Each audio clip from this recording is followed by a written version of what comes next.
Hello and welcome back to English Podcast Voice, the place where we break down English for you, moving you closer to fluency, one fascinating deep dive at a time. I'm your host, Quinn. And I'm Riley.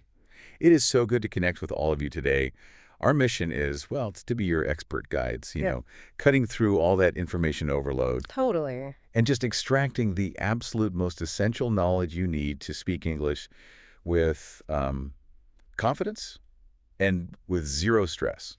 Absolutely, because we've all been there, right? You've studied, you know the grammar rules, but the second you step into a real-life, quick interaction, like a restaurant or a shop, your mind just goes completely blank. You have that split second and the English is just, it's gone. That pressure moment is so real. Yeah. When the stakes are high and, the cashier's waiting, anxiety just spikes. It does. And the words get stuck. It's a completely classic scenario for learners. It is. I had my own low point recently, and it wasn't even anything complicated. It was just trying to buy biscuits at a local shop. I thought I was ready. I paid by card, grabbed the receipt, walked out feeling pretty good.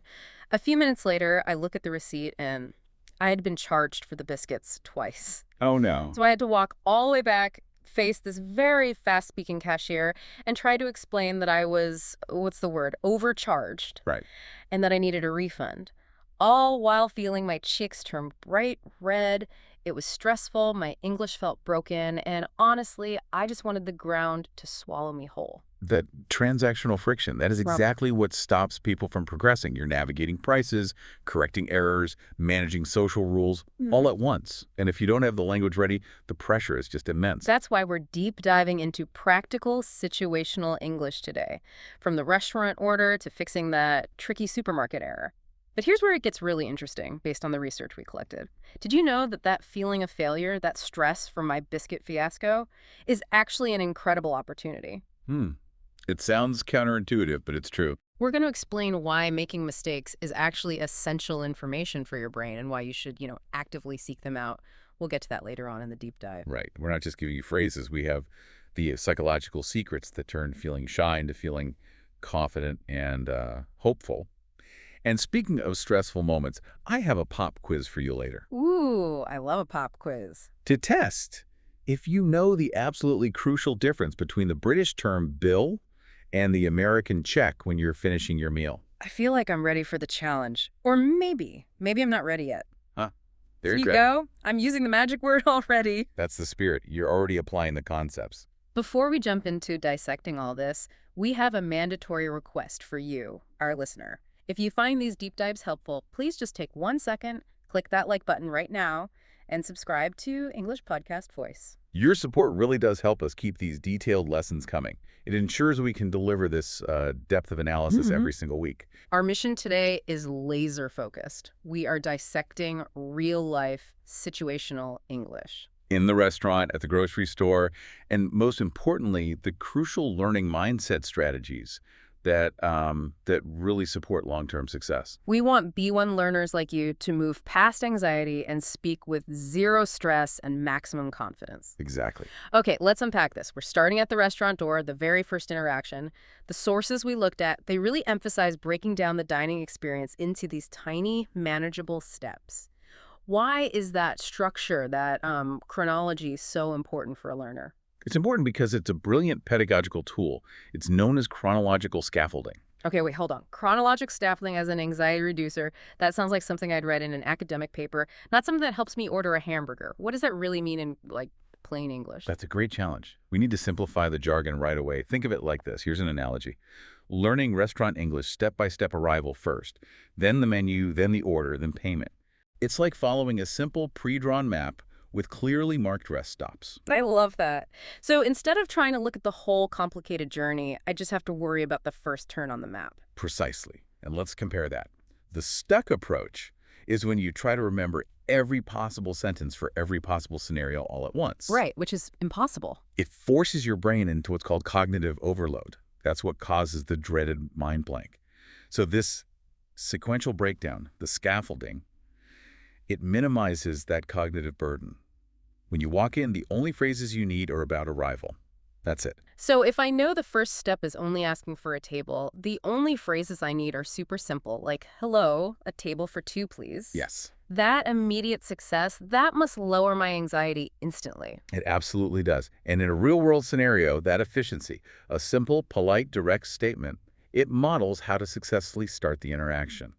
This predictability, knowing what's coming next, is the key to lowering your affective filter, Effective filter. which is just a fancy academic word for your internal anxiety about speaking. That makes total sense. Now, let's talk about those simple modal verbs. Why are words like could or can so important right at the beginning instead of just saying, I want a table? That's a critical question. Using modal verbs like could I or can I immediately signals politeness and cultural fluency. And the goal isn't just to complete the transaction of getting the table. It's to manage the social interaction respectfully. Right. Saying, I want a table is very direct, but in English service culture, it can sound abrupt, almost demanding. So it's a difference between just getting what I need and making sure the interaction is friendly from the very start. Exactly. The polite markers, like could and would, they ensure the interaction is stress-free for both you and the host. Okay, let's master the language for that first checkpoint on the map, the reservation. But wait, what's the difference between a reservation and a booking? Are they the same thing? For our purposes, yes. They are pure synonyms. A reservation or a booking simply means you contacted the restaurant ahead of time, usually by phone or online, to confirm they had a table waiting for you at a specific time. So if I'm in the UK or somewhere more formal, I might hear booking, but reservation is totally understood everywhere. Correct. Okay, let's explore this word. Let's really dig in. Let's look at 5 different ways this word shows up in conversation, from the most formal to the philosophical. The most formal usage is the precise line you need when you arrive at a busy restaurant. You'd say, I have a reservation for 7 p.m. under the name Julia. Clear, efficient, expected. Got it. And if you're just talking to a friend casually, before you even go, Yeah, what would that sound like? you can be much shorter. Just, did you book a table? Or, I think we should make a reservation. It's an action verb in that context. Okay, what about when things go wrong? Like my biscuit story, but for dining. Well, that leads to the slightly funny or awkward moment. I forgot my reservation for the pizza place. This highlights a potential failure of commitment. The reservation represents a promise, and forgetting it is a bit of a social misstep. And why did this even become a thing? Historically, reservations became common as restaurants got more popular and needed to manage their capacity and timing efficiently. The word itself is tied to setting something aside for future use. It's a simple allocation of resources. And if we think about it more deeply, what does it really represent? Philosophically, the reservation is more than just a table. It represents a commitment of time and space. It fundamentally reduces uncertainty in the dining process for both you and the restaurant. It's a social contract. That's a really thorough look. Okay, let's practice this. Let's do an extended scenario role play. I'll be the customer and you can be the host. Sounds good. Good evening. Welcome to the Grand Dining Hall. Do you have a reservation tonight? Good evening. No, I'm sorry. I don't have a reservation. Do you have a table for 2 available? Let me just check for you. Yes, we do. Do you have a seating preference? Would you prefer to sit inside or outside? We would prefer inside, please. Maybe a quiet spot, if that's possible. I have a lovely, quiet booth inside right by the library wall. If you'll follow me to it. Oh, thank you very much. That was really helpful. See?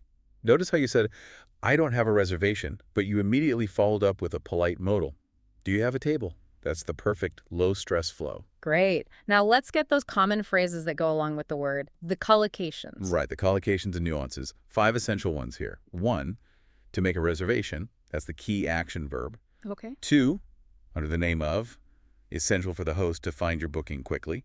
3, reservation confirmed. That's the assurance you get, usually in the email or text. Right, the peace of mind. 4, to cancel a reservation, the polite opposite action, if your plans change. And 5, a key nuance. Remember that in high-end dining, reservations are often mandatory. But in many casual places, they're optional. You can just walk in. Knowing the local norm really helps. Excellent. Okay, so we're seated, we look at the menu, and the waiter starts describing the food using the word cuisine. How is cuisine different from just saying food? Why can't I just say, I love French food? Oh, you absolutely can say I love French food. Yeah. But cuisine is a much more specific, more refined term. It implies a style and a method of cooking. It's a specific tradition, often tied to a region or a country. So food is just general nourishment. Exactly. Saying cuisine tells you about the flavor profile, the ingredients, the cultural origin. It's more descriptive. So it's the difference between saying, I am eating nourishment and I am eating a very specific local continental cuisine. Precisely. You'll see it used to differentiate styles like Italian, French, Asian, or categories like vegetarian cuisine or vegan cuisine. Let's explore the uses of cuisine then. Okay. 1, the formal use. You'll see this on menus. We serve both classic Italian and modern Asian cuisine. Right. 2, the casual use. I prefer local cuisine when I travel. Mm. This shows you're interested in trying dishes specific to that place. Makes sense. 3, the funny or weird context. The word often comes up when discussing how complex food can be. Like, continental cuisine covers such a vast range of demanding European traditions. It implies some serious training is required. And historically. You can trace the origin of any cuisine back hundreds of years. It reflects centuries of local ingredients and evolving cooking methods. It's literally history on a plate. I love that. And philosophically. Philosophically, cuisine is a reflection of culture, of available ingredients, of historical influences. It's an art form, not just a necessity. Let's do a quick role play where we're planning dinner and using these terms. Okay, I'm thinking about going out tonight. I'm craving something specific. What kind of cuisine are you in the mood for? I was really hoping for some fine dining, maybe something continental like French or Italian. I feel like some complexity tonight. I see. I was actually leaning toward Oriental cuisine, maybe a place that focuses on fresh, light Asian styles. Oh, that sounds excellent too, as long as they have good vegetarian cuisine options for my friend who's joining us. Yeah. Deal. We'll find a place that can blend both, maybe a modern fusion spot. Perfect. That flow was very natural. Now, what are the 5 key takeaways for our listeners? The 5 key collocations and nuances. 1, local cuisine, food specific to where you are. 2, fine cuisine, high quality, often expensive food. 3, continental cuisine, generally referring to European styles. 4, Oriental cuisine, referring to various East or Southeast Asian styles. And 5, the nuance, which is all about pronunciation. It's a French word, so the stress is on the second syllable. Cuisine. Cuisine. Mastering that one detail makes you sound much more sophisticated. That is an excellent tip. Okay, so we have the menu and it's structured for us. Usually it's broken into 3 parts: starter, main course, and dessert. So are appetizer and starter really the same thing? Functionally, yes, they are identical. Appetizers more common in the US, and starters often used in the UK or in more formal settings. But they both mean the same thing: a small dish you eat first to work up an appetite. Okay, let's just clarify all 3 parts of the puzzle for our B1 learners. Okay. A starter is the small dish first, like soup or a small salad. The main course is the big principal dish, the centerpiece of the meal, like chicken or steak. And dessert is the sweet food you eat at the very end, like cake or ice cream. Let's use some specific examples to see these in action. Sure. A formal example you might hear is, for the main course, I will have the grilled chicken with seasonal vegetables. And a casual one. More casual, you might just say, I'll have the tomato soup to start, please. What about a funny or weird angle? We can talk about the common mistake of eating a huge starter and then being too full for the main course. Yeah. You've basically ruined the narrative arc of your meal. And what's the history behind this structure? Historically, the full-course meal reflects dining rituals from high society, a way to showcase wealth and variety. Today, it's just standard practice. And the philosophical take. Philosophically, the sequence of the 3 courses offers a narrative arc to the entire meal: preparation, the starter, the climax, the main, and the sweet conclusion, dessert. I love that idea. The meal as a story. Let's do an extended role play where we order a full 3-course meal. I'm the customer, you're the waiter. Good evening. Are you ready to order, or do you need a few more moments? Yes, I'm ready, thank you.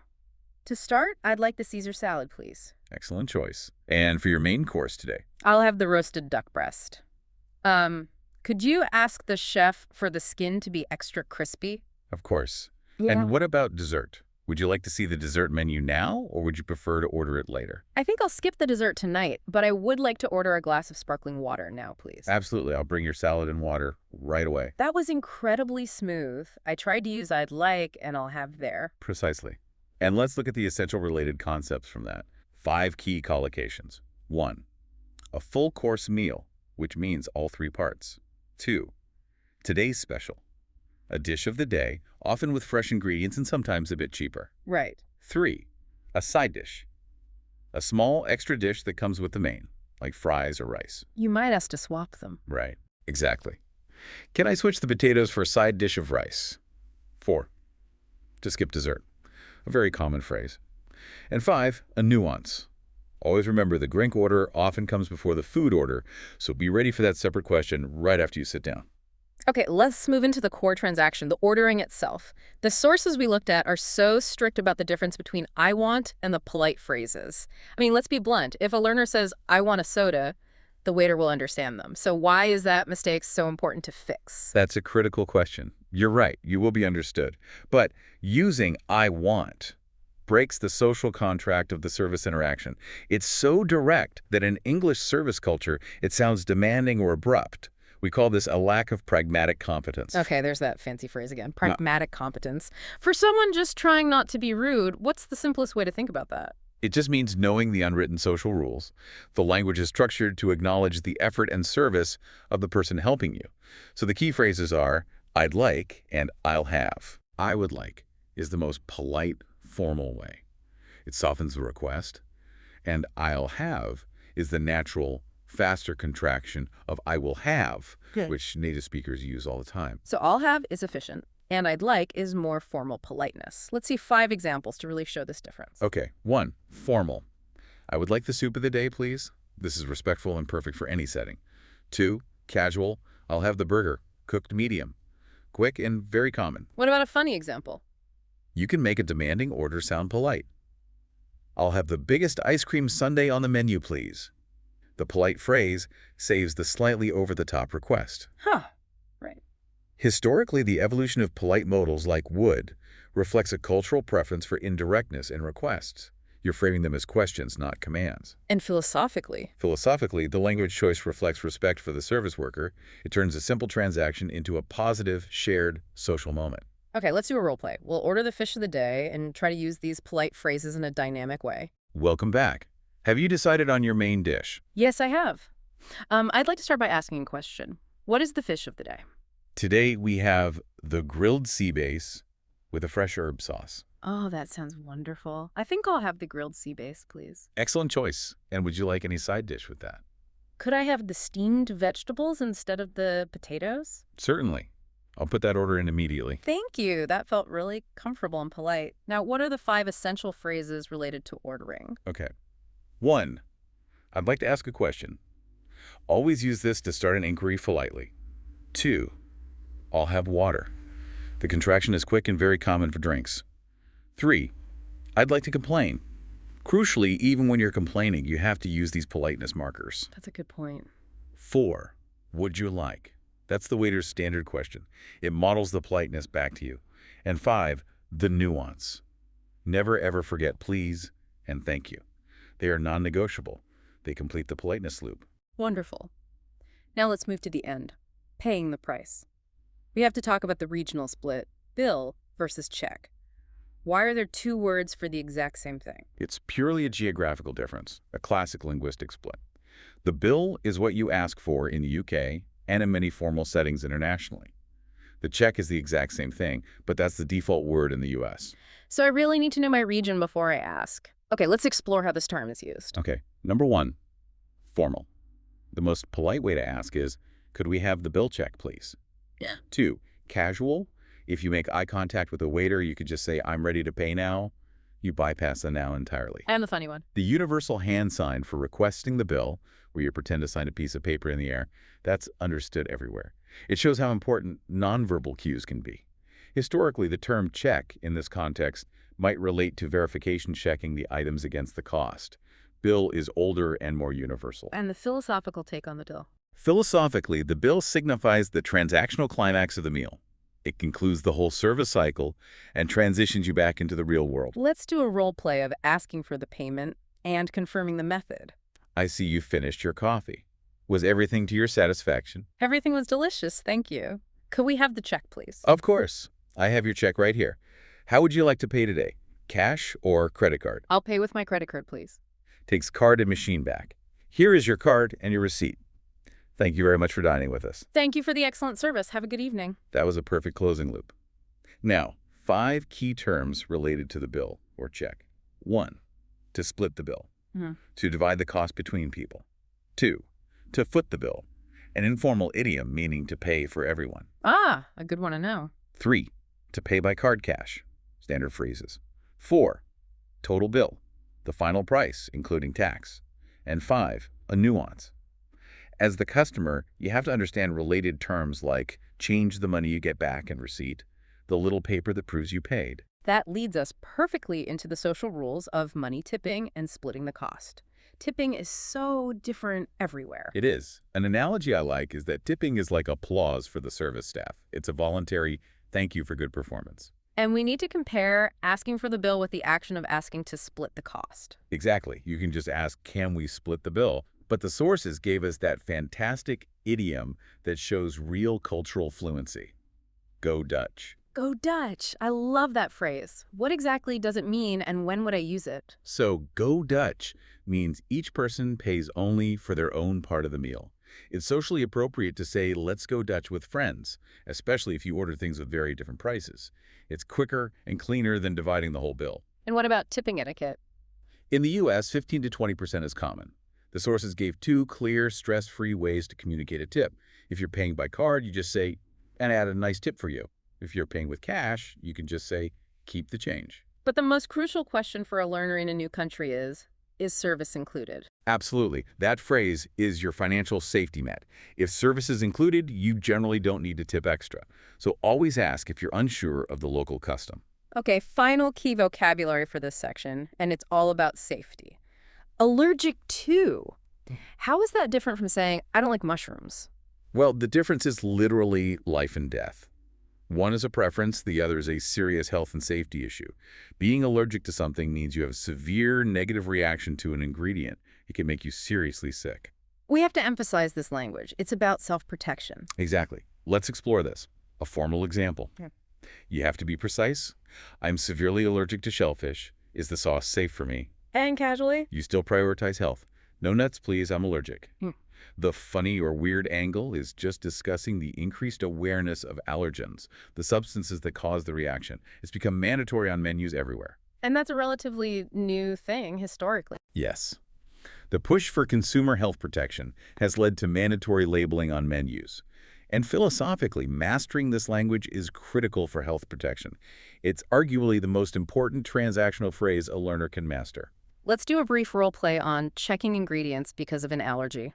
Welcome back. What can I get for you? Hi, I'd like the chicken salad, but I have to ask, I'm lactose intolerant. Does the dressing contain any dairy or cream? Let me check the ingredient sheet immediately for you. No, it uses an olive oil and lemon base, so it is dairy-free. Oh, thank you. That is very important for me. Perfect execution of the safety language. Now, 5 related safety phrases. 1, an allergic reaction, the negative result. 2, gluten-free, a common dietary phrase. 3, lactose intolerant, a related condition. 4, the sauce has no peanuts, the waiter's assurance of safety. And 5, the nuance. If a word on the menu is confusing, always use the politeness phrase. Excuse me, what does this ingredient mean? Never, ever guess when safety is involved. Okay, we're leaving the relaxed restaurant and moving into the high-speed, high-stakes supermarket checkout. This is where people panic. It happens so fast. We need instant phrases.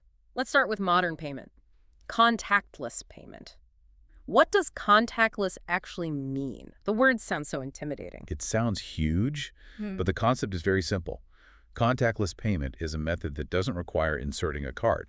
You just tap your card or phone against the terminal. No PI, no physical interaction. So it's efficient, but it also introduces new ways for things to go wrong. Absolutely. Let's explore that. So a formal way to ask is contactless payment available at this register? And casually. The shorter, highly efficient question, can I just tap? And the funny or weird part is when it inevitably fails. Yes, the dreaded payment failed message. This forces you to use polite failure phrases. My card isn't working, or let me try one more time. Historically, it just represents the rapid shift from inserting cards to tapping. Right. And philosophically, it's the embodiment of convenience in commerce, but it requires new language mastery. Let's do a role play of a payment that fails, forcing me to use those phrases. Your total is $45.89, cash or card today. Card, please. It's contactless payment available. Yes, just tap your device here when the screen turns green. Taps, card. Wait a second. It says declined. My card isn't working for some reason. I'm so sorry. Oh, that happens all the time. Please try inserting your card, or we can try one more time on the tap. Okay, let me try one more time. Taps again. There, it worked this time. Thank you so much for your patience. Perfect. You used, I'm sorry, my card isn't working, and let me try one more time. Those phrases turn a high-stress moment into a smooth interaction. Now, 5 essential phrases related to payment. 1. To tap the card, the physical action. 2. Insert your card, the traditional method. 3. Payment successful, the phrase you want to see. 4. Debit credit card, the types of cards. And 5. A nuance. Always pay attention to the gentle upward intonation on questions like, do you accept credit card? That small change in your voice signals a question. Now, let's go back to my biscuit mistake. Being tricked twice. We need to dissect the terms, charged twice, and refund. What exactly does charged mean here? Charged is the action verb, meaning the shop took money for an item. So, charged twice means the system incorrectly counted the cost 2 times. It's a common scanner error. And a refund is the solution. Yes. A refund is the crucial remedy. It's when the store returns your money to you. Let's explore that high-stakes vocabulary. Okay. A formal way to say it, you must be polite and precise. Excuse me, I think I was charged twice for this cleaning spray. And casually. More direct and clear. Can I get a refund for this item, please? The funny or weird part is just the anecdote of it happening. It highlights the need for human vigilance against machine errors. And historically, this is why we keep receipts. Exactly. The necessity of keeping a receipt for refunds or exchanges became crucial as proof of purchase. And philosophically, these transaction terms, charged, refund, exchange, are crucial for maintaining your own financial control. Let's do a role play for correcting a mistake. I noticed the price on the shelf was lower than what you scanned, a classic price mismatch. Okay, that will be $22.75. Excuse me, before I pay, I think there might be a small problem. This coffee was advertised for $5 on the shelf, but you scanned it for $7. I think I was overcharged. Oh, I do apologize. That sounds like a price mismatch. Let me check the system. You are absolutely correct. I'll process a refund for the $2 difference immediately. Thank you so much. I appreciate you fixing that. Can I have a receipt, please? Of course. Here you are. Have a good day. That felt so calm and professional because I had the language ready. Now, 5 key phrases for fixing mistakes. 1. I was overcharged. A clear, general term. 2. To process a refund, the action the staff takes. 3. Price mismatch, the specific term for the error. 4. Correct change, making sure you get the right amount of money back. And 5. The nuance. Always ask for a receipt. Could I have a receipt, please? It is the only guaranteed way to prove a mistake later. Now, for the final concept in the supermarket navigating staff questions. The cashier often speaks so quickly, but the sources show us they operate on a simple, predictable checklist. This is the key to minimizing anxiety. Here's an analogy. The cashier's questions are like a simple 4-point checklist they have to complete for every single customer. Yeah. If you know the 4 points, you're mentally prepared for the speed. And we need to compare the different types of questions, right? Exactly. We need to differentiate between questions that are necessary, like, do you need a bag, which might cost money, and those that are optional, like, would you like a receipt? So let's break down that common rapid-fire sequence of questions and the best responses. Okay, question 1. Did you find everything you needed today? This is the friendly check-in. And I can just say, yes, thank you. Right, or, yes, but I couldn't find the bread. Question 2. Do you need a bag? This might cost money. So I'd say, yes, 1 bag, please, or no, I brought my own. Perfect. Question 3. Do you have a loyalty card? The discount check. No, I don't, thank you. And question 4. Would you like a receipt? This is an option. Yes, please, or no, thank you, I don't need one. That checklist approach is fantastic for being mentally prepared. It gives me the answers before I even hear the questions. What about practical phrases for bagging? If I'm juggling items and need help. You need specific, polite requests. Things like, could I get a paper bag, please? To specify the material. Or, could you double bag this? It's a bit heavy for things like milk or juice. And maybe could you help me bag the frozen items separately? Exactly. These friendly, polite requests are the language of control in a fast-paced environment. Let's shift gears from transactions to self-expression, specifically understanding feelings. The sources we looked at spend time moving beyond just, I'm fine, to using a broader, more nuanced vocabulary. This is all about achieving conversational depth. If you can describe how you feel, not just what you need, your conversations become more human and more real. The source used an analogy I liked. Feelings change like the weather. They're temporary, never permanent. That's a perfect frame. And we need to make a key comparison here, differentiating between physical tired from exercising or running around all day and mental tired. Right, from studying or deep concentration. Exactly. They're both tired, but they require different remedies, and specifying the feeling is crucial. Let's break down the range of feelings. We need the feeling and a common cause. Let's start with the positives. Happy, caused by simple things like getting a nice message from a friend or finishing a difficult task. You feel light and free, excited. That's the energetic, forward-looking feeling you have before a vacation or trying a new restaurant. And surprised, an unexpected compliment or seeing a friend you didn't expect to see. And the more challenging feelings. Sad or disappointed. Missing family, a friend being sick, or your travel plans being canceled. Disappointment is a softer form of sadness. Angry or frustrated. This is a strong, hot feeling. It happens when things don't work, like a slow computer, or when someone isn't listening, which makes you feel impatient. And scared. Scared or anxious. Hearing a loud thunderstorm or feeling overwhelmed by a big task, it's a feeling that tells your body to be careful. And finally, bored. Waiting at the doctor's office or doing the same repetitive tasks over and over. That's a great checklist for helping listeners express themselves more specifically.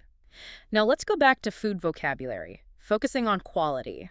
Let's talk about the word tender. Yes, we need to get the specific context here.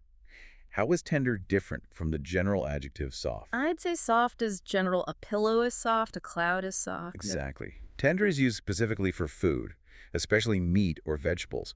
It means it's incredibly easy to cut and chew. It's a high compliment. It implies quality and good technique. Right. So let's explore this word. A formal example would be a compliment. The slow-cooked lamb was exceptionally tender and flavorful. A casual example expresses an expectation. I hope the steak is tender. I hate when meat is tough. And the funny one. We can use a contrast to show its specificity. I tried to eat the leather boot, but it was not very tender. The word is intrinsically linked to food. Historically? Historically, tenderness is often the ultimate goal for a chef. It indicates a successful technique like braising or proper resting of the meat. And philosophically? Philosophically, tenderness is a mark of quality cooking. It indicates careful preparation, patience, and expertise. Let's do a brief role play reviewing a meal using this adjective. The waiter asked how the meal was. How was it today? Oh, everything was superb, thank you. The main course was delicious, and the grilled vegetables were cooked perfectly. They were incredibly tender. I'm delighted to hear that you enjoyed the texture and preparation. Now, what are 5 key terms for describing food quality? 1.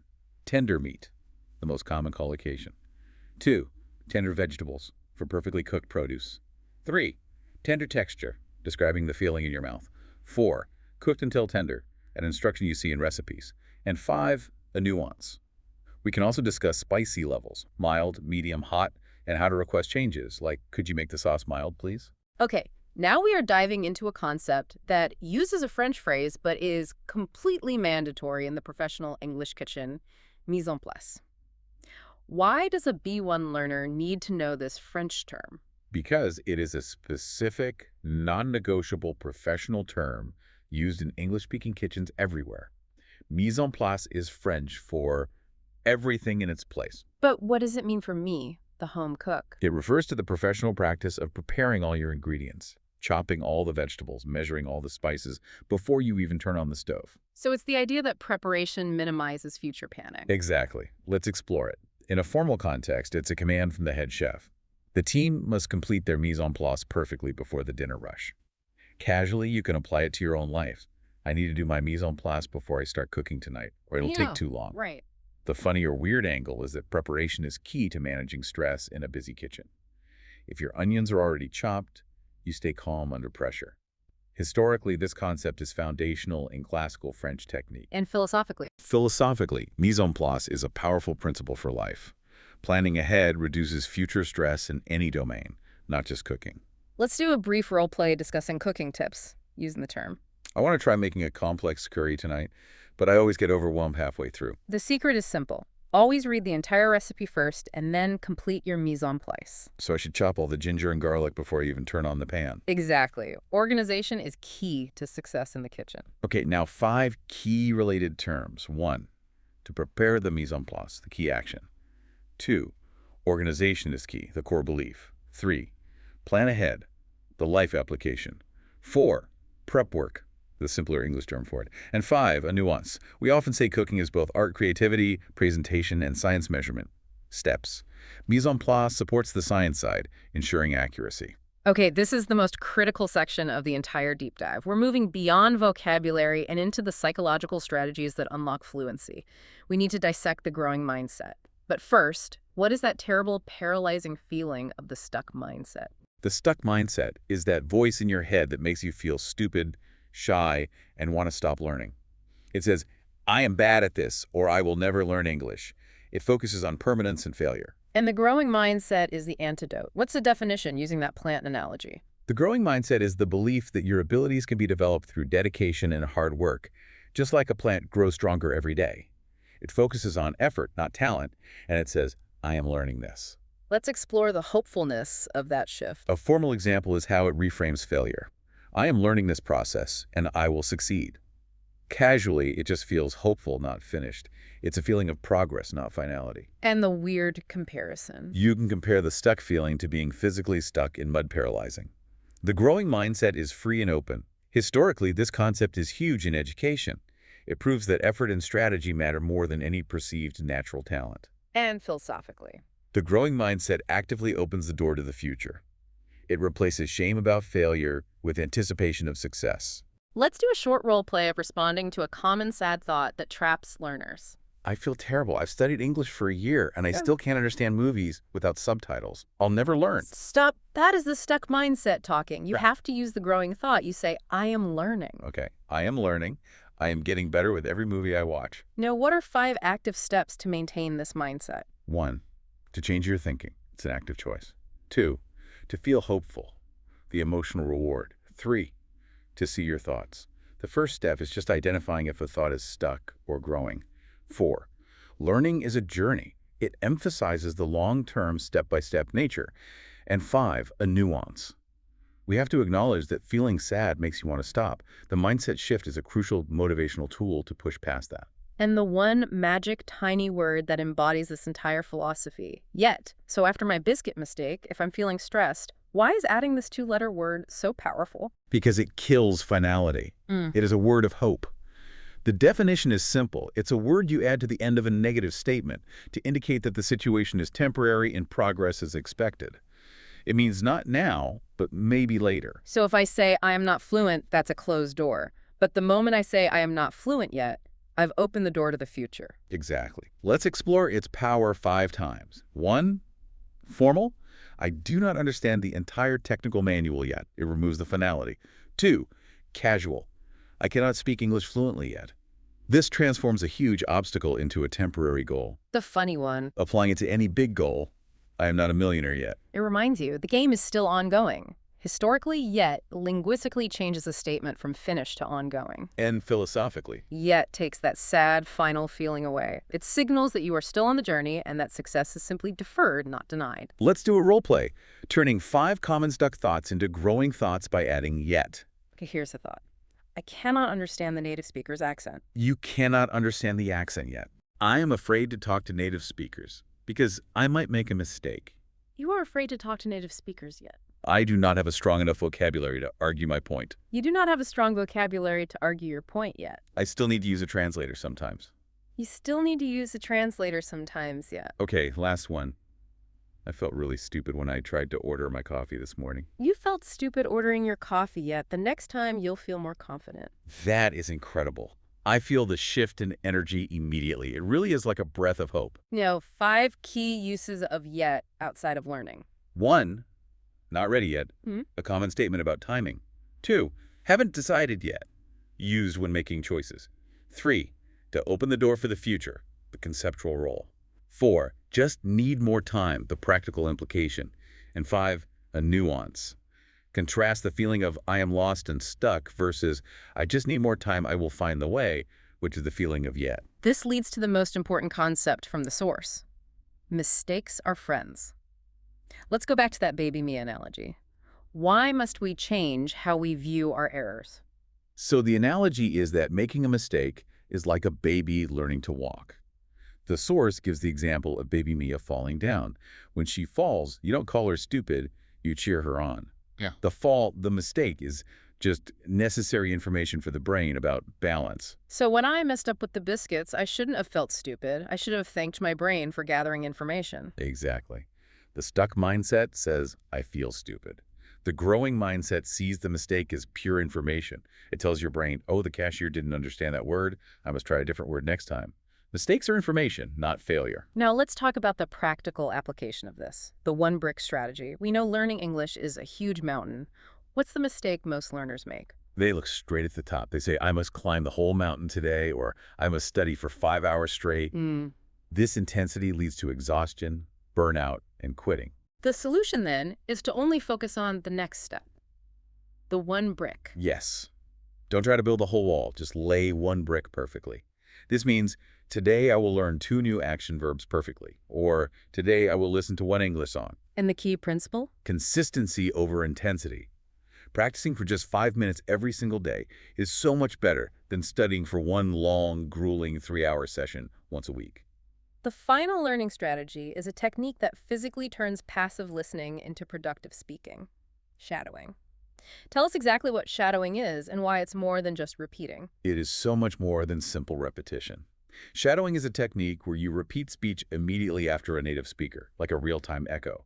The goal is to physically train your mouth, tongue, and mind to work together, matching the rhythm, the stress, and the melody of the language, not just the words. So it's a physical activity building muscle memory in the mouth. Exactly. Let's explore that. In formal terms, shadowing helps move the student beyond passive listening toward productive, automatic speech. Casually, you need to become the speaker's echo chasing their sound. And the funny angle is just discussing how it's a physical activity. You are training your articulation, the physical sensation of the sound in your mouth. Historically, it's a recognized technique for fluency and pronunciation. It moves you beyond just grammar rules in a book. And philosophically, the ultimate goal is clear expression and natural flow. The goal is not accent perfection. It's mastering the rhythm and clarity of the language. Let's do a short role play to show the difference between flat repetition and proper shadowing. Okay, let's practice this sentence, focusing on the strong words. I am building my confidence 1 brick at a time. Okay, simple repetition first. I'm building my confidence 1 brick at a time. Very flat. Now, try to echo the melody and stress. I am building my confidence 1 brick at a time. Okay, I am building my confidence 1 brick at a time. Yes. That musicality is the difference. Yeah. It trains the music of the language. Now, 5 key concepts related to shadowing. 1. To unlock your voice. It turns passive knowledge into active speech. 2. To build confidence. The psychological benefit. 3. To train articulation. The physical benefit. 4. To copy the rhythm, focusing on the music, not just the words. And 5. A nuance. We highly recommend using transcripts or subtitles. This bridges the gap for learners, connecting the sound they hear to the written word. Okay, we have covered so much. Now, let's focus on the 3 most common learner mistakes we found in the source material so we can avoid them. Mistake number 1, politeness. Can I say, waiter, I want a coffee now? That is the common direct mistake. And while you will be understood, using I want sounds demanding. You fail the pragmatic competence check and the interaction feels tense. What's the friendly, easy correction? You must use a polite modal verb. Native speakers would say, I would like a coffee, or could I have a coffee, please? Politeness is key to a stress-free interaction. Mistake number 2, regional vocabulary confusion, bill versus check. If I am in the U.S., is it okay to say, can I have the bill, please? It is technically understandable, yes. Americans know the word bill, but it signals that you are not a local. Native speakers in the U.S. almost always say check. So the best correction is to adjust to the region you're in. Absolutely. Native speakers in the U.S. usually say, can I get the check, please? If you're in London, stick to bill. Knowing that small difference makes you sound much more fluent. Final mistake, mindset failure. I studied for 5 hours straight yesterday. I'm exhausted. Does that mean I will be fluent next week? That is the classic intensity mistake. It confuses sporadic effort with sustainable speed. That approach often leads to burnout and reinforces the stuck mindset. This goes back to the 1 brick strategy, doesn't it? Precisely. Successful learners understand that consistent small steps are far more effective. The correction is, practicing for 5 minutes of shadowing every day is much, much better than studying for 1 long, exhaustive hour only once a week. Choose consistency over temporary intensity. Quinn, you survived the Infinity Deep Dive. Are you ready for the pop quiz? I am ready. I have my growing mindset firmly in place. Question 1. What small magic word turns the statement, I am not fluent, into a hopeful statement that suggests progress is ongoing? That's the word of hope. The answer is yet. Correct. Question 2. What is the most common polite noun to request the final payment in a restaurant in the United States? It's the word that relates to verification. The answer is check, please. Perfect. And finally, question 3. What does the idiom go Dutch mean when you are eating with friends? Go Dutch means that each person pays for their own part of the meal. 3 out of 3. Fantastic work, Quinn, and great job to you, the listener, for staying with us. So what does this all mean for our listener? We covered 3 powerful core concepts. 1, the growing mindset changing I am bad to I am learning yet. 2, the one brick strategy prioritizing consistency over intensity. And 3, chronological scaffolding following the natural steps to reduce anxiety. And we mastered some highly practical vocabulary. The top 5 words are 1, reservation or booking. 2, I'll have for polite ordering. 3, bill check, the regional payment terms. 4, charged twice refund for problem solving. And 5, yet the psychological word of hope. We want you to internalize the one brick strategy immediately. So here is your micro challenge. Your challenge this week is simple. Go to a local coffee shop or restaurant, find just one polite phrase we discussed today, like, could I have the menu, please? And use it perfectly. That is your brick for the day. Do not look at the top of the mountain. And tell us what your brick was and how it felt in the comments below. We want to hear your small, consistent victories. And don't forget to like and subscribe to English Podcast Voice. I'm Corinne. See you next time. And I'm Riley.